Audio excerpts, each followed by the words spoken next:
الذي اصطفى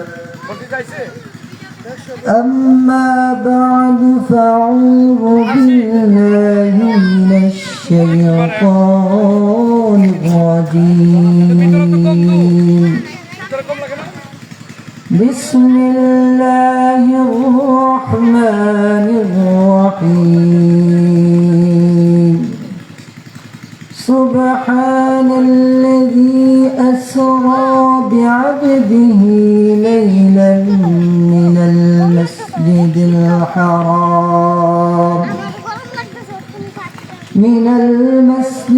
الحرام إلى المسجد الأقصى الذي باركنا حوله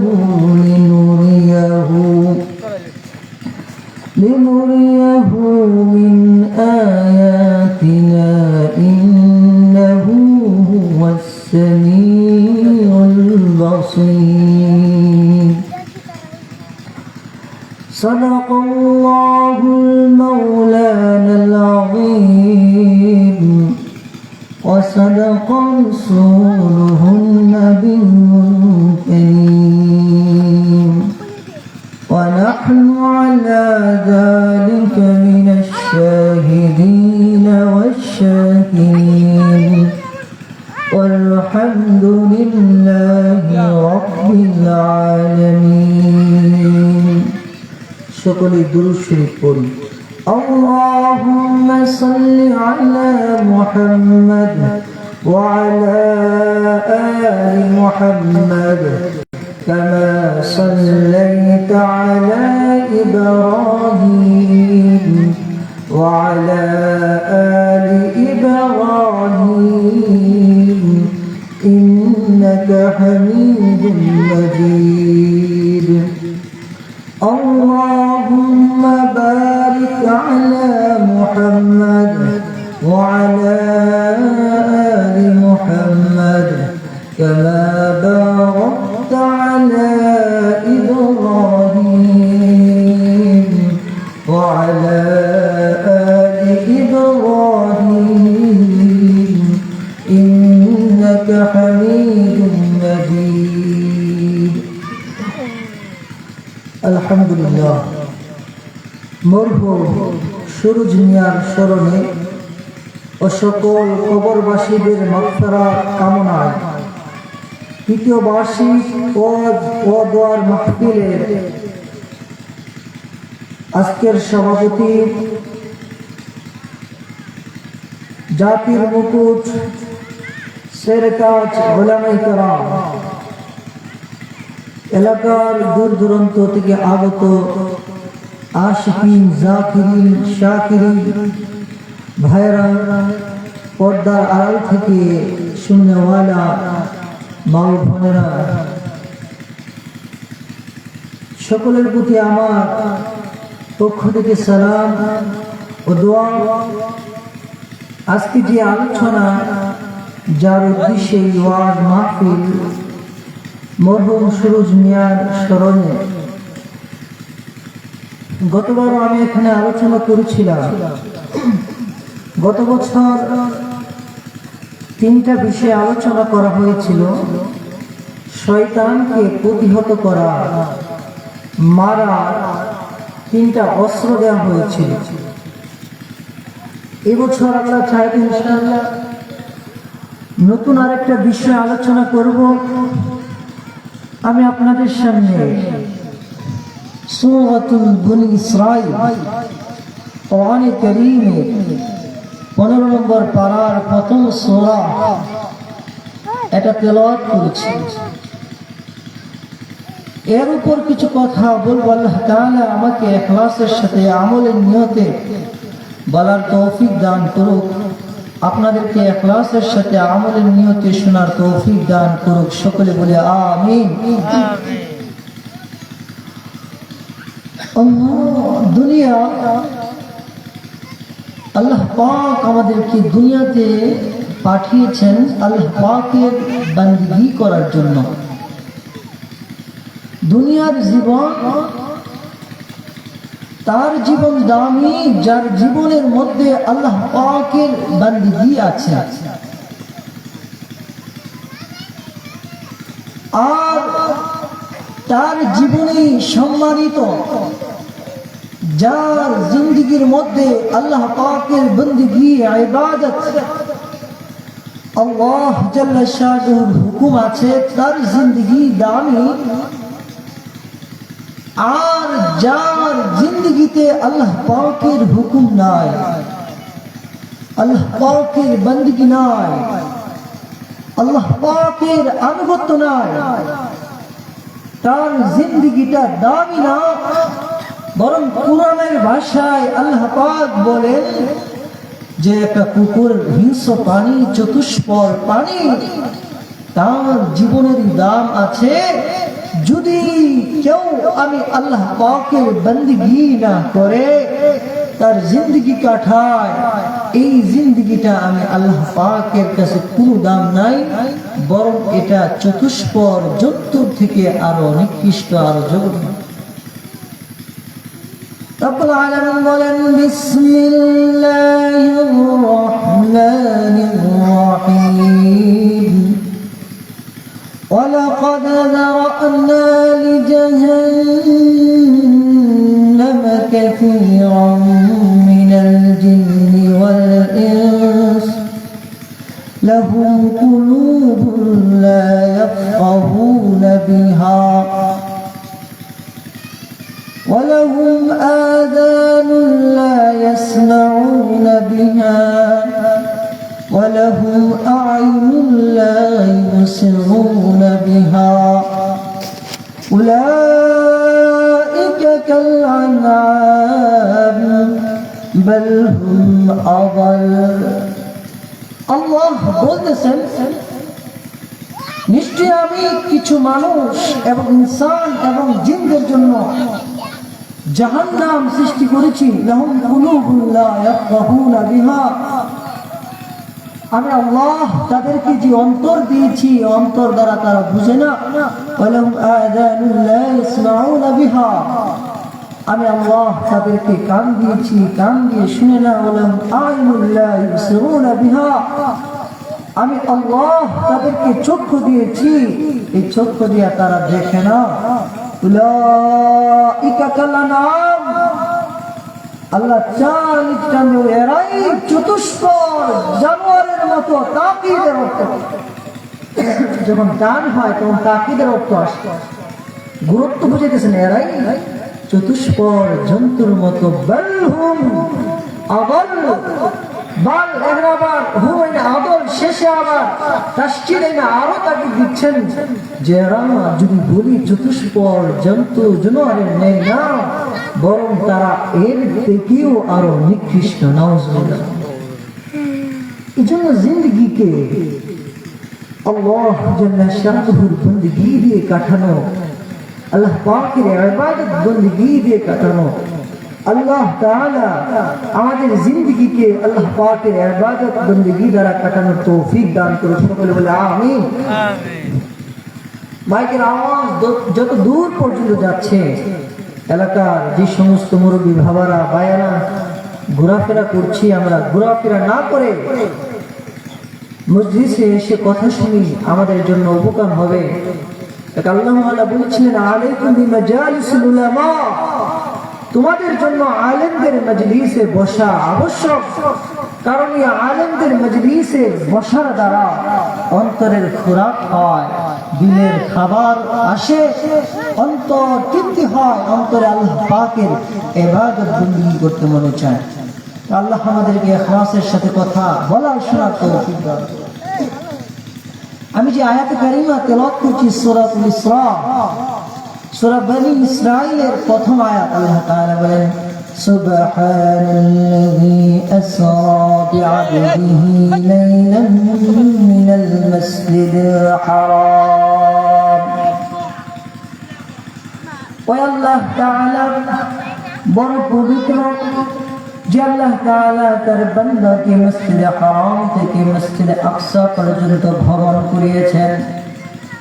এই যে আয়াত কারিমা তেলাওয়াত করছি, এই আয়াতের মধ্যে আল্লাহ তাআলা মেরাজের আলোচনা করেছেন, আল্লাহ তাআলার সাথে সম্পর্কের আলোচনা করেছেন, ভালোবাসার আলোচনা করেছেন, ইশকের আলোচনা করেছেন। এই বিষয়ে সংক্ষিপ্ত কিছু কথা বলবো। প্রথমে আমাদের যেটা জানতে হবে মেরাজ কাকে বলে এবং ইসরা কাকে বলে। মেরাজ একটা শব্দ, ইসরা একটা শব্দ। মেরাজ হলো সিরুহু মিনাল মসজিদুল হারাম ইলাল মসজিদুল আকসা। মেরাজ বলা হয় যে মসজিদে হারাম থেকে মসজিদে আকসা পর্যন্ত যেটা ভ্রমণ হয়েছে এটাকে বলা হয় ইসরা। ইসরা এটা পবিত্র কোরআনে কারীমের আয়াত দ্বারা প্রমাণিত। যদি কেউ অস্বীকার করে সে কাফের হয়ে যাবে। মেরাজ সম্পর্কে প্রায় 40টি রাবী থেকে বর্ণিত হাদিস এসেছে। এই যে ইসরা, এই মেরাজের আলোচনা, ইসরা আলোচনা। মেরাজ ইসরা হলো বাইতুল্লাহ থেকে বাইতুল মুকাদ্দাস পর্যন্ত যে ভ্রমণ হয়েছে এটাকে বলা হয় ইসরা। বাইতুল মুকাদ্দাস থেকে সুউদু মিনহু ইলাস সামা, যে ওইখান থেকে যে ভ্রমণটা হয়েছে আসমানের দিকে ওইটাকে বলা হয় মেরাজ। ইমাম নববী রাহমাতুল্লাহ আলাইহি উনি বলেন সবচেয়ে গ্রহণযোগ্য মত হলো মেরাজ কখন হয়েছে যে আল্লাহ রাসূল সাল্লাল্লাহু আলাইহি সাল্লাম হিজরতের 1 থেকে 1.5 বছর আগে ইমাম নববী রাহমাতুল্লাহ আলাইহি বলেন নবুয়তের 10ম বছর, যেটাকে আমুল হুজুন, চিন্তার বছর বলা হয়। অর্থাৎ ওই বছরে আল্লাহ রাসূল সাল্লাল্লাহু আলাইহি সাল্লামের প্রিয় দুইজন মানুষ, আল্লাহ রাসূলের আদরের স্ত্রী আম্মা জান খাদিজাতুল কুবরা রাদিয়াল্লাহু তাআলা আনহা এবং প্রিয় চাচা আবু তালেব ইন্তেকাল করেছেন। এই জন্য এটাকে আমুল হুজুন বলা হয়, চিন্তার পেরেশানির বছর বলা হয়। তাইফের সফর যে বছরে হয়েছে এই বছরে আল্লাহ তাআলা আল্লাহ রাসূলকে মেরাজ করিয়েছেন। কেন আল্লাহ তাআলা মেরাজ করিয়েছেন? এর কারণ হলো আল্লাহ রাসূলের অন্তর ব্যথায় ব্যথিত হয়ে গিয়েছে যে আল্লাহ রাসূলের স্ত্রীও ইন্তেকাল করেছেন, চাচাও ইন্তেকাল করেছেন। যে স্ত্রী আল্লাহ রাসূল সাল্লাল্লাহু আলাইহি সাল্লামের দেখা সাক্ষাৎ করতেন, বসে থাকতেন কখন সরকার আসবে, সরকারের দেহ মোবারক দেখবে, চেহারায় আনোয়ার দেখবে। দেখার আশায় আম্মা জান খাদিজাতুল কুবরা রাদিয়াল্লাহু তাআলা আনহা বসে থাকতেন যে আমার স্বামী মুহাম্মদ রাসূলুল্লাহ কখন আসবে। মক্কার অলিতে গলিতে সরকার গান মুহাম্মদ রাসূলুল্লাহ দাঈ ইলাল্লাহ, দিনের কাজ নিয়ে আল্লাহ পাকের দাওয়াত দিয়ে মানুষকে দাওয়াত দেয়। মক্কার কাফের আবু জাহেল, উতবা, শাইবা, ওই কাফেরগুলো আল্লাহর রাসূলকে বিভিন্নভাবে কষ্ট দেয়, বিভিন্নভাবে দুঃখ দেয়। আল্লাহ রাসূলের প্রিয় স্ত্রী খাদিজাতুল কুবরা রাদিয়াল্লাহু তাআলা আনহা ঘুরে ঘুরে দেখেন স্বামীর কি অবস্থা। মরুভূমির মধ্যে ঘুরে খুঁজে আমার স্বামী মুহাম্মদকে দেখেছো কিনা, আমার স্বামী আহমদকে দেখেছো কিনা। এই কঠিন পরিস্থিতিতে দেখার জন্য আল্লাহ রাসূলকে খোঁজ খবর নেওয়ার জন্য ঘরের ভিতরে আদরের স্ত্রী ছিল, বাহিরের মধ্যে যখন তারা অত্যাচার নির্যাতন করত তখন প্রতিহত করার জন্য আবু তালেব ছিল। বাহির থেকে শত্রুকে মোকাবেলা করার জন্য আবু তালেব ছিল, আর ঘরের মধ্যে আল্লাহ রাসূলের স্ত্রী ছিলেন। এই যে নবুয়তের 10ম বছরে এই আদরের 2জন মানুষ ইন্তেকাল হলেন, আল্লাহ রাসূল সাল্লাল্লাহু আলাইহি সাল্লাম পেরেশানি হয়ে গেলেন। মক্কার কাফেররা কিরকম কষ্ট দিত আল্লাহ রাসূলকে। একদিন আবু জাহেল আল্লাহ রাসূলকে প্রহার করতে করতে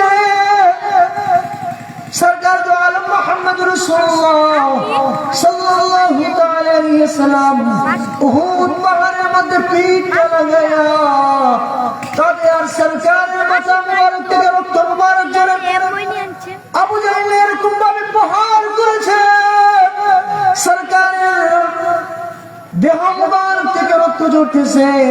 সরকার দো আলম মুহাম্মদ রাসূলুল্লাহ পাহাড়ের মধ্যে দাঁড়ায় দাঁড়ায় পাহাড়ের মধ্যে পিঠটা লাগায় হেলান কাঁদে আর বলে আল্লাহ আল্লাহ আমার মা নাই বাবা নাই, আল্লাহ আমার কেউ নাই কেউ নাই, আদরের কোন চাচা আবু তালেব ইন্তেকাল করেছে, আল্লাহ আমাকে দেখার মতো কেউ নাই। পাহাড়ের মধ্যে হেলান দিয়ে সরকার কাঁদে। আর ওই মুহূর্তে আল্লাহ রাসূলকে সান্ত্বনা দেওয়ার মতো কেউ নাই। যে রাসূলের দেহ মুবারক এত দামি, সরকারের ওই দেহ মুবারক থেকে রক্ত মুবারক ঝরে সরকার আসমানের দিকে চেয়ে বলে আল্লাহ তোমার দ্বীনের দাওয়াত দিতে যাই মালিক।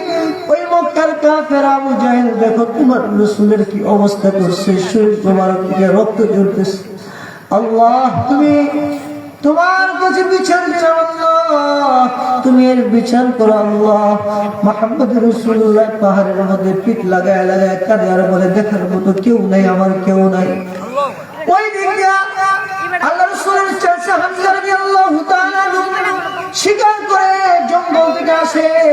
রাস্তার মধ্যে হামজার স্ত্রী ডাক দাও, হামজা তুমি কোথায় থেকে এসেছো? বলে শিকার থেকে। তুমি শিকার থেকে আসছো? আর তোমার ভাতিজা মুহাম্মদকে আবু জাহেল এরকম ভাবে প্রহার করেছে যে তার শরীর মুবারক থেকে রক্ত ঝরছে আর পাহাড়ের মধ্যে দেহ লাগায় কাঁদতেছে আর বলতেছে আল্লাহ আমার দেখার মতো কেউ নাই, আমাকে সাহায্য করার মতো কেউ নাই। দেখো আল্লাহ তোমার পয়গম্বরের শরীর থেকে রক্ত ঝরতেছে, আল্লাহ তুমি সাহায্য করো আমাকে। পয়গম্বর কাঁদে। হামজা বলে তাই নাকি? তরবারি নিয়ে ঘরে আর যাই নাই, সরাসরি আসছে দেখি উহুদ পাহাড়ের মধ্যে সরকার পিঠটা লাগাই এইভাবে হেলান দিয়া কাঁদে আর বলে আল্লাহ আমাকে দেখার মতো কেউ নাই। হামজা রাদিয়াল্লাহু তাআলা বলে ভাতিজা তুমি কি বলতেছো? বলো তোমাকে কে কি করেছে, আমি তার বিচার করব, আমি তাকে প্রতিশোধ নেব। হামজা রাদিয়াল্লাহু তাআলা ওই সময় মুসলমান হয় নাই। আল্লাহ রাসূল ডাক দিয়ে বললেন চাচা আমি প্রতিশোধ চাই না, বিচার চাই না।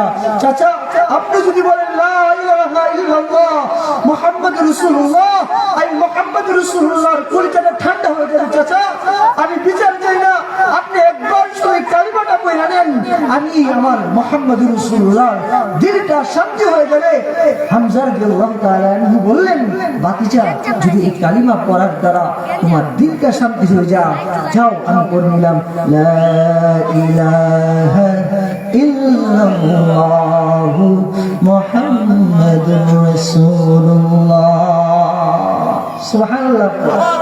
এই কালিমা পড়ে হামজা রাদিয়াল্লাহু তাআলা মুসলমান হয়ে গেলেন। হামজা বলে চাচা চাচা আপনার যে মুসলমান হয়েছেন আমি মুহাম্মাদের কলিজা ঠান্ডা হয়ে গেছে। এটাকে বলে দাঈল্লাহ, আল্লাহর দিকে মানুষকে ডাকা, মানুষের চিন্তা নিজের ভিতরে জাগানো। মানুষগুলো পথ হারা মানুষগুলো কিভাবে আল্লাহ মুখী হবে। হামজা রাদিয়াল্লাহু তাআলা বলে চাচা তুমি যে আল্লাহ রাসূল বলে চাচা আপনি যে মুসলমান হয়েছেন এটাই আমার কলিজা ঠান্ডা হয়ে গেছে। হামজা বলে ও মুহাম্মদ চলো তোমাকে যে আবু জাহেলের হাত দিয়ে মারছে আমি হামজা তোমার চাচা থাকতে এটার বিচার আমি করে ছাড়বো। আল্লাহু আকবার। আল্লাহ তাআলা রাসূলের ইজ্জতের উপর যখন কোনো আঘাত আসে মুসলমানদের ঈমানি দায়িত্ব হলো চেতনা হলো তাকে প্রতিহত করা। আল্লাহ রাসূলের ইজ্জতের উপর যখন কোনো নাস্তিকরা কথা বলবে, যখন কোনো মুত্তাকিরা আল্লাহ রাসূলের ইজ্জতের উপর কথা বলবে, তখন মুসলমানদের ঈমানি দাবি হলো, মুসলমানদের চেতনা হলো মান সাব্বানা বিল ফাকদুলু, যারা আমার রাসূলের ইজ্জতের বিরুদ্ধে কথা বলবে, যারা আমার রাসূলের ইজ্জতের বিরুদ্ধে কথা বলবে, আমার রাসূলের স্ত্রীদের ইজ্জতের বিরুদ্ধে কথা বলবে, প্রয়োজনে মুসলমানের জান যাবে, মান যাবে, ইজ্জত যাবে, তাকে হত্যা না করে মুসলমান ঘরে ফিরতে পারে না। মুসলমানদের ঈমানি চেতনা থাকতে হবে, মুসলমানদের ঈমানি জোশ থাকতে হবে, জজবা থাকতে হবে যে আমার শরীরে রক্ত থাকতে আমার রাসূলের বিরুদ্ধে কথা বলবে, আমাদের ইজ্জতের বিরুদ্ধে কথা বলবে, এটা মুসলমানদের শরীরে রক্ত থাকতে কোনো মুসলমান সহ্য করতে পারে না। ঠিক না? এজন্য মুসলমানদের ঈমানকে তাজা করার জন্য এই মাহফিলগুলো যখন শাপলা চত্বরের ঘটনা ঘটেছিল, নাস্তিক পুত্ররা যখন ব্লগাররা যখন আল্লাহ এবং রাসূলের ইজ্জত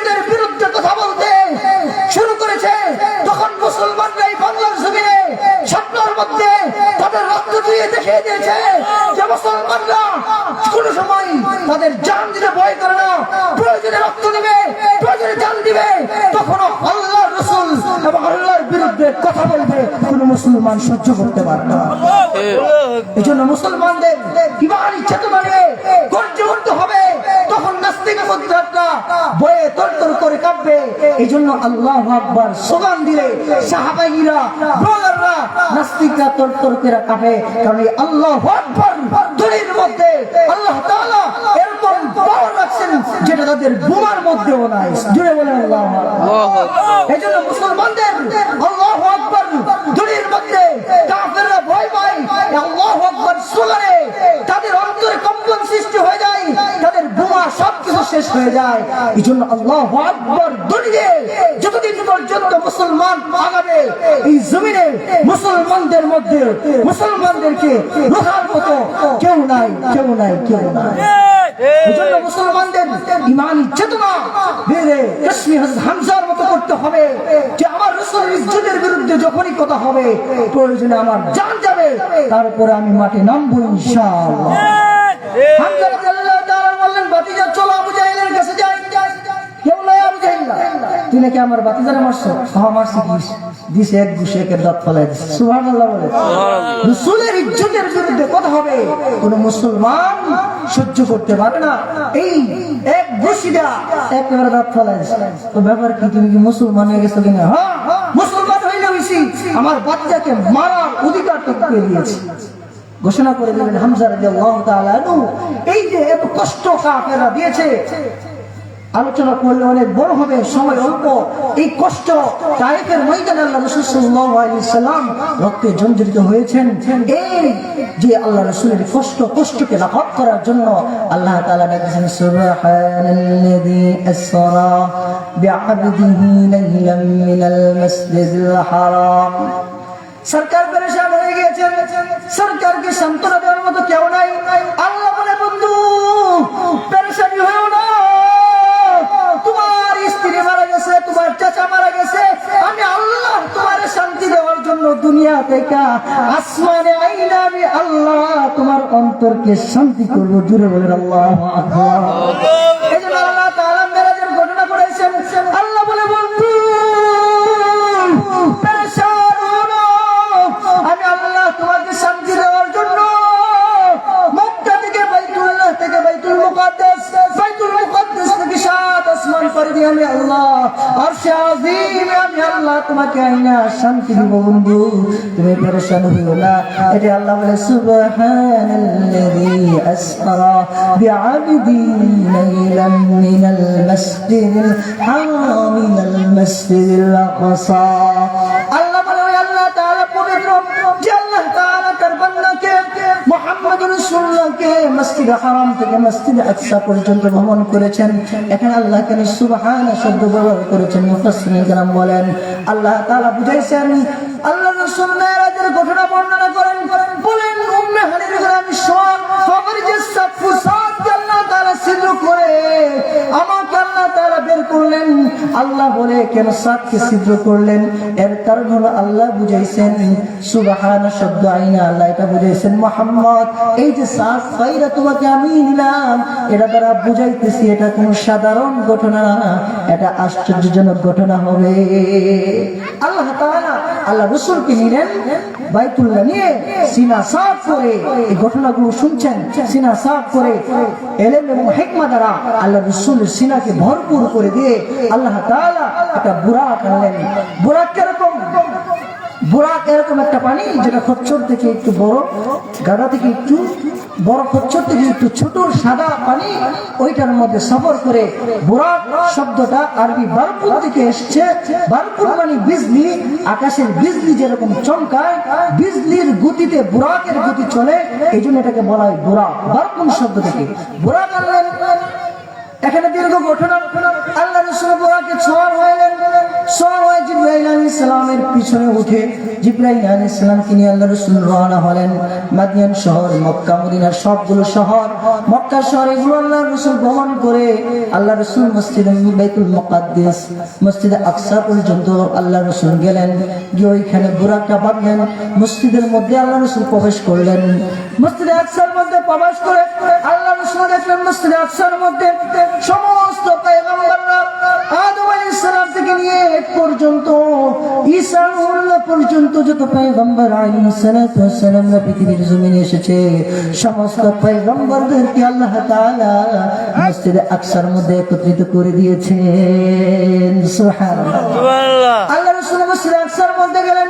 মসজিদে আকসার মধ্যে যাওয়ার পর সরকার দু আলম মুহাম্মদ রাসূলুল্লাহ সাল্লাল্লাহু আলাইহি ওয়াসাল্লাম সমস্ত পয়গম্বররা নফল নামাজ পড়বে, ইমামতি কে করবে, সমস্ত পয়গম্বররা মিলে নফল নামাজের ইমামতি কে করবে। আল্লাহ তাআলার ফেরেশতা জিবরাইল আলাইহিস সালাতু ওয়াস সালাম আল্লাহ পাক রাসূলকে আগে আগে দিলেন, বললেন আজকে ইমামতির জন্য আপনি যোগ্য। আল্লাহু আকবার। ইমামুল মুরসালিন আল আখিরিন আখিরা মদবুদ ফখরুল আউয়ালিন। এক কবি বলেন যে আপনি হলেন ইমামুল মুরসালিন আল আখিরিন, আপনি নবী সমস্ত নবীদের ইমাম। আপনি আগে সবার শেষে এসেছে, কিন্তু আমার নবী সমস্ত নবীদের ইমাম, সমস্ত নবীদের গর্ব। এই বাইতুল মুকাদ্দাসের মধ্যে আল্লাহ তাআলা আমাদের পয়গম্বরকে সমস্ত নবীদের ইমাম বানায়া আল্লাহ বুঝাইছেন আমি মুহাম্মদ রাসূলুল্লাহকে গোটা জাহানের জন্য রহমত বানাইছি। আমার নবী কিরকম রহমত, গোটা জাহানের জন্য আমি কামলিওয়ালা নবীকে ইমাম বানায়া পাঠাইলাম সমস্ত পয়গম্বরদের ইমামতি করে। এখন আল্লাহ তাআলা রাসূল সাল্লাল্লাহু আলাইহি ওয়াসাল্লাম বিভিন্ন পয়গম্বরদের সাথে মুলাকাত করেছেন। এই বাইতুল মুকাদ্দাসের মধ্যে অনেক ঘটনা হয়েছে, এদিকে গেলে আলোচনা আরো লম্বা হবে। আমি সামনে অগ্রসর হচ্ছি।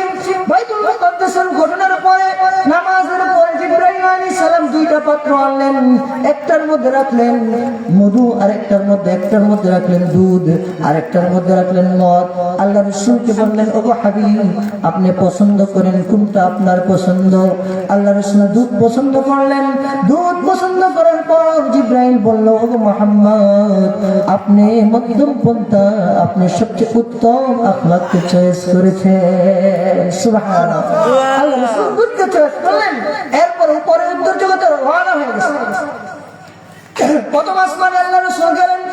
প্রথম আসমানে যাওয়ার পর আল্লাহ রাসূল সাল্লাল্লাহু আলাইহি ওয়াসাল্লাম জিবরাইল আলাইহিস সালাম দরজার মধ্যে নক করলেন। প্রথম আসমানের ফেরেশতা ইসমাঈল সে আল্লাহ রাসূলকে বললেন, জিবরাইলকে বললেন ও জিবরাইল, কে মান আনতা, আপনি কে? ভিতর থেকে রওনা বলেন আনা জিবরাইল ওমা মুহাম্মদ সাল্লাল্লাহু আলাইহি ওয়াসাল্লাম, আমি জিবরাইল, আমার সাথে মুহাম্মদ রাসূলুল্লাহ সাল্লাল্লাহু আলাইহি ওয়াসাল্লাম।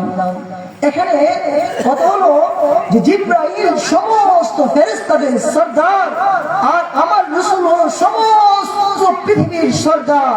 আমার রাসূল যার মর্যাদা আল্লাহর পর, এরকম পয়গম্বর এবং তার সাথে আছে সমস্ত ফেরেশতাদের সরদার, তারপরেও কেন আসমানে উঠার জন্য অনুমতি চাইলেন? এখানে অনুমতি চাওয়ার কোনো দরকার আছে? তারপরে কেন অনুমতি চাইলেন?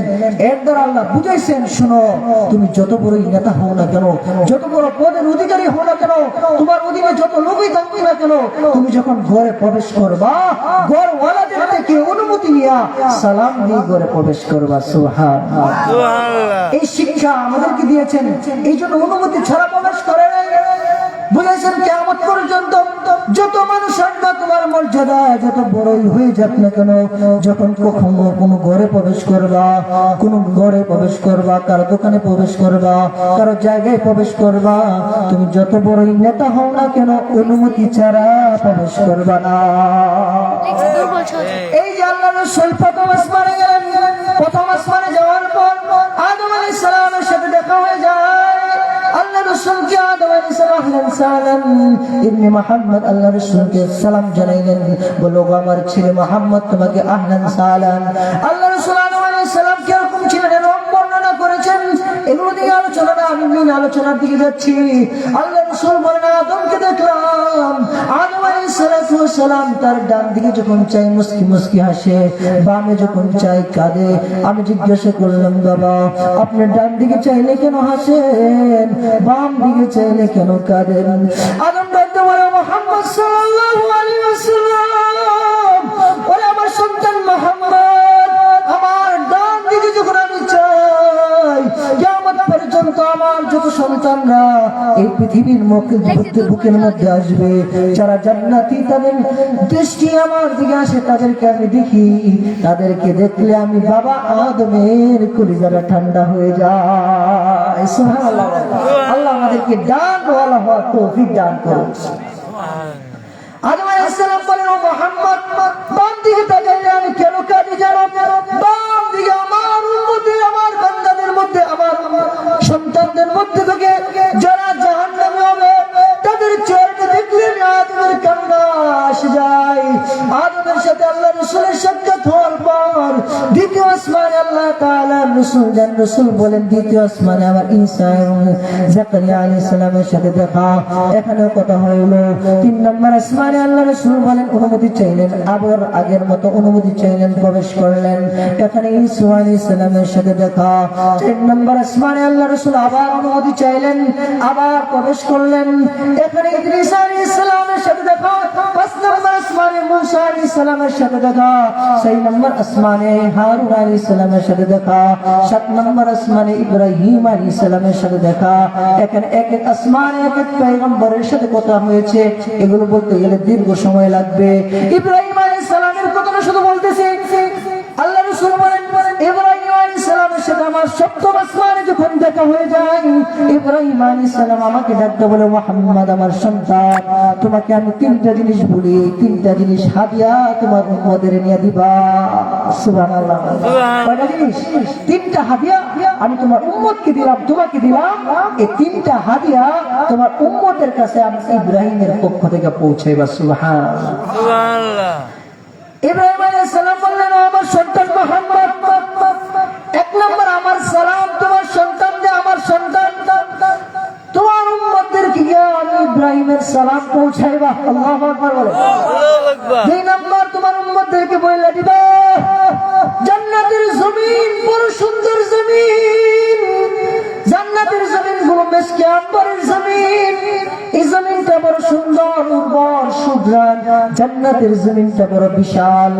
আমি ইব্রাহিম আলাইহিস সালাম তাদেরকে বলে দিতেছি, মুহাম্মদ তুমি বইলা দিবা, এই জান্নাতের জমিনটা বড় সুন্দর জমিন। আল্লাহ তাআলা জান্নাতকে কিভাবে বানাইছেন এদিকে আলোচনা গেলে আরো বিরাট আলোচনা। আল্লাহ তাআলা জান্নাতের একটাই আল্লাহ তাআলা স্বর্ণ দিয়ে বানিয়েছেন, একটাকে হীরা দিয়া, একটাকে মুক্তা দিয়া, এর মাঝখানে যে গাঁথনি দিয়েছেন মিশকে আম্বর দিয়া। জান্নাতের মধ্যে আল্লাহ তাআলা ওয়াহুরুল আইন, আল্লাহ কোরআনে বলেন, ওয়াকাওয়াইবা তুরাবা ওয়াকাসাদিহাকা। কাওয়াইব বলা হয় স্তন ফুলা ফুলা, এই নারীরা পুরুষের দিলটা এদিকে যায়, বুক ফুলা ফুলা নারীর দিকে যায়, এই নারী সুন্দর নারী কোনটা এটা দিকে যায়। এই যে কাওয়াইব মানে এরকম বুক ফোলা উঁচা বিশিষ্ট নারী। ওয়াকাওয়াইবা আতরাবা, এই জান্নাতে আল্লাহ তাআলা বুক ফোলা ফোলা নারী দিবেন। কোরআনে আল্লাহ সূরা নাহলের মধ্যে ওয়াকাসাদিহাকা, কাউসার বলা হয় মদের পাত্র, এরকম পাত্র একেবারে গ্লাস চাপড়ে চাপড়ে ভরা, এর মধ্যে একেবারে নিয়ে যায় মেয়েরা, সুন্দরী মেয়েরা সাদা কাপড় পরে ঘুমটা দিয়ে যায়, এটা নিয়ে যায়, যে দেখতে আসে মেয়েকে, তখন দেখবে অনেক সুন্দর লাগে। ওয়াকাওয়াইবা আতরাবা ওয়াকাসান কাসান, এরকম পাত্র ঘুমটা দিয়া এরকম মেয়েরা কিরকম সুন্দর হবে, 70 পরত কাপড় পরার পরেও তার শরীরের ভিতরের রক্ত চলাচল দেখা যাবে। এরকম সুন্দরী মেয়েদেরকে আল্লাহ তাআলা জান্নাত দিবেন। আদম ডাকতে বলে, ইব্রাহিম ডাকতে বলে, ও আমার সন্তান মুহাম্মদ, তোমার উম্মতকে বলবো, এই জান্নাতের নিয়ামত যদি পাইতে চায়, জান্নাতের জমিনটাকে আল্লাহ তাআলা উর্বর করেছেন, পুরোটা জান্নাত ফাঁকা, এই জান্নাতের মধ্যে কোনো কিছু নাই, পুরাটা জান্নাত খালি। এই জান্নাতকে আমল দিয়ে বানাইতে হবে। তোমার উম্মতদেরকে বইলা দিবা যে তার জান্নাতকে সাজাইতে চায়, তিনটা আমল বেশি বেশি করবে। কয়টা আমল? জুড়ে বলেন কয়টা আমল? তিনটা আমল। এক নম্বর সুবহানাল্লাহ, দুই নম্বর আলহামদুলিল্লাহ, তিন নম্বর আল্লাহু আকবার। আদম ইব্রাহিম আলাইহিস সালাম বলে, ও মুহাম্মদ, তোমার সন্তানদেরকে, আমার সন্তানদেরকে গিয়ে বলবা জান্নাতটা পুরো ফাঁকা, যে একবার সুবহানাল্লাহ বলে আল্লাহ তার জন্য জান্নাতে একটা গাছ নির্ধারণ করে দেন। আল্লাহু আকবার। এজন্য দুনিয়াতে দেখে যত সুবহানাল্লাহ বলবে জান্নাতে তত গাছ কি হবে? আপনার জন্য হবে। যত আলহামদুলিল্লাহ বলবেন জান্নাতে গাছ নির্ধারণ হয়ে যাবে। যত আল্লাহু আকবার বলবেন জান্নাতে গাছ নির্ধারণ হয়ে যাবে। ইব্রাহিম আলাইহিস সালাম ডাকতে বলে, ও মুহাম্মদ, আমার পক্ষ থেকে তোমার উম্মতদেরকে গিয়ে বলবা যে জান্নাতে যদি তুমি বেশি বেশি গাছ তৈরি করতে চাও, দুনিয়াতে বেশি বেশি করে সুবহানাল্লাহ পড়বা, দুনিয়াতে বেশি বেশি করে আলহামদুলিল্লাহ পড়বা, দুনিয়াতে বেশি বেশি করে আল্লাহু আকবার পড়বা, তাহলে তোমার জান্নাতটা সুন্দর হয়ে যাবে। আল্লাহ রাসূলকে তিনটা উপহার দিলেন। এই পর্যন্ত সিদরাতুল মুনতাহা আলোচনা আমার শেষ করে ফেলাইতেছি, যেহেতু আরেকটু বিষয় শেষ করে আমার গন্তব্য যেতেছি। এখানে আলোচনা করলে আরো সময় লাগবে। সিদরাতুল মুনতাহার পর আল্লাহ তাআলার সাথে দেখা, আল্লাহ তাআলার সাথে দেখা হওয়ার পর আল্লাহ তাআলা আল্লাহর হাবিবকে ডাক দেন, বলে, ও গো হাবিব, আমার জন্য আপনি কি আনছেন দুনিয়া থেকে? বন্ধুর সাথে বন্ধুর দেখা, এই কি আনছো? তো আমার লিখে কত লিখে আইফোন আনছি, প্রেম করে কি আনছো? ফুল আনছি, আই লাগবে ফুলটা দিলে খুশি আছে নেই গেছে পূজার ঘুরতে প্রেম করে স্যার আসছিনি স্কুল কলেজে পরে অল্প বয়স 18 বছর 15 বছর 12 বছরের মেয়েরা এই মোবাইল ইউটিউব ফেসবুকের মাধ্যমে এরকম হয়ে গেছে রিলেশনশিপে। ওইদিকে খবর দেখলাম যে 12 বছরের মেয়ে ছেলে এই তারা ফিজিক্যালি সম্পর্কের মধ্যে লিপ্ত, গুণের মধ্যে লিপ্ত। এই মোবাইল ইউটিউব এই ফেসবুক আমাদের যুবক সমাজকে নষ্ট করছে। এই জন্য বাচ্চাদের হাত থেকে মোবাইলকে সাবধান করতে হবে। তাদের হাতে মোবাইল দেওয়া যাবে না, মোবাইল সন্তানদেরকে নষ্ট করবে। কি হাদিয়া আনছো? আল্লাহ রাসূল বলে তিনটা হাদিয়া আনছি আপনার লাইয়া, সংক্ষেপে শেষ করে ফেলাই। আর আল্লাহ রাসূল বলে তিনটা হাদিয়া আনছি। আল্লাহ কই কি কি হাদিয়া আনছো? আল্লাহ রাসূল বলে, ও আল্লাহ, আপনার জন্য এক নাম্বার হাদিয়া আনছি আত-তাহিয়াত লিল্লাহি ওয়াস-সালাওয়াত আত-তাইয়্যিবাত। আল্লাহ রাসূল ডাকতে বলে, আল্লাহ, আপনার জন্য তিনটা হাদিয়া আনছি। এক নাম্বার, আল্লাহ আপনি কি চান? আমি নিজেই আপনার জন্য আল্লাহ আমি নিজের আপনার জন্য দিয়েছি আত-তাহিয়াত, আমার দৈহিক ইবাদত, আমার মৌখিক ইবাদত, আমার দৈহিক ইবাদত, আমার সম্পদের ইবাদত, আমার মালের ইবাদত, আমার সবকিছু আপনার জন্য। আল্লাহ বলেন, আল্লাহ আপনি কি চান? আমি নিজেই আপনার গোলাম হয়ে গেছি, আপনার আত হয়ে গেছি, আমি নিজেকে আপনার জন্য মিটাই গেছি। আপনি বলবেন আমি আপনার জন্য বিসর্জন কুরবান হয়ে গেছি। আল্লাহ কি চান?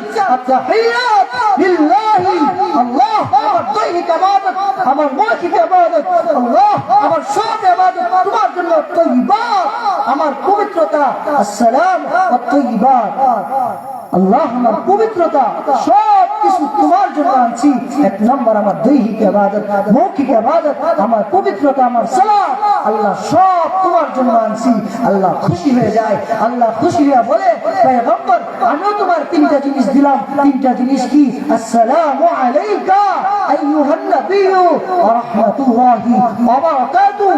আল্লাহ বলে, ও পয়গম্বর আসসালামু আলাইকা, আপনার উপর শান্তি বর্ষিত হোক, ওয়া রাহমাতুল্লাহি, আল্লাহর রহমত, ওয়া বারাকাতুহু, আল্লাহর বরকত। আল্লাহ রাসূলকে তিনটা জিনিস দেওয়ার পরেও আল্লাহ রাসূলের মন ভরে না। সুবহানাল্লাহ বলে। আল্লাহ রাসূলের মন কি বেজার করে বসে আছে? বলে, আল্লাহ আমারে দিলা, আমার উম্মত, আমার উম্মত, আমার উম্মত। আল্লাহ বলে, পয়গম্বর তোমার সাথে আমার কথা হচ্ছে, এখনো তুমি উম্মত চাও? চাও। আসসালামু আলাইকা আইয়ুহান নবিয়্যু ওয়া রাহমাতুল্লাহি ওয়া বারাকাতুহু, আসসালামু আলাইনা ওয়া আলা ইবাদিল্লাহিস সালিহিন। ও পয়গম্বর, যারা সালিহ হবে, যারা নেক হবে, তাদেরকে আমি তিনটা দিলাম। সুবহানাল্লাহ। এই জন্য আমাদের সালিহিন নেক হইতে হবে কি হবে না? সময় নেই, এটা পুরো আলোচনা করা গেল না, হুজুর বৈশাখ এসে। এই জন্য যে নামাজের মধ্যে আমরা আত্তাহিয়াত করি, আত্তাহিয়াত হলো আল্লাহর পক্ষ থেকে 3টা হাদিয়া, রসুলের পক্ষ থেকে 3টা হাদিয়া, আল্লাহর পক্ষ থেকে রসুলকে 3টা হাদিয়া, আর একটা হাদিয়া আমাদের। এই হাদিয়া পাওয়ার জন্য আমাদের সালিহিন হতে হবে, নেক হতে হবে। খুশি আল্লাহ 50 ওয়াক্ত নামাজের 5 ওয়াক্ত নামাজ দিয়েছেন। অনেক বলে মেরাজের নামাজ কি? মেরাজের নামাজ হলো 5 ওয়াক্ত নামাজ। যারা বলে মেরাজের নামাজ, তারা 5 ওয়াক্ত নামাজ প্রতিদিন মেরাজের নামাজ আমরা পড়বো তো ইনশাআল্লাহ। নামাজ পড়ে সালিহিন হব, মুত্তাকি হব, তখন আল্লাহ তাআলার সাথে আমাদের সম্পর্ক হবে। আল্লাহ পাক আমাদেরকে মুত্তাকি হওয়ার তৌফিক দান করুন। ওয়া আখির দাওয়ানা আলহামদুলিল্লাহ।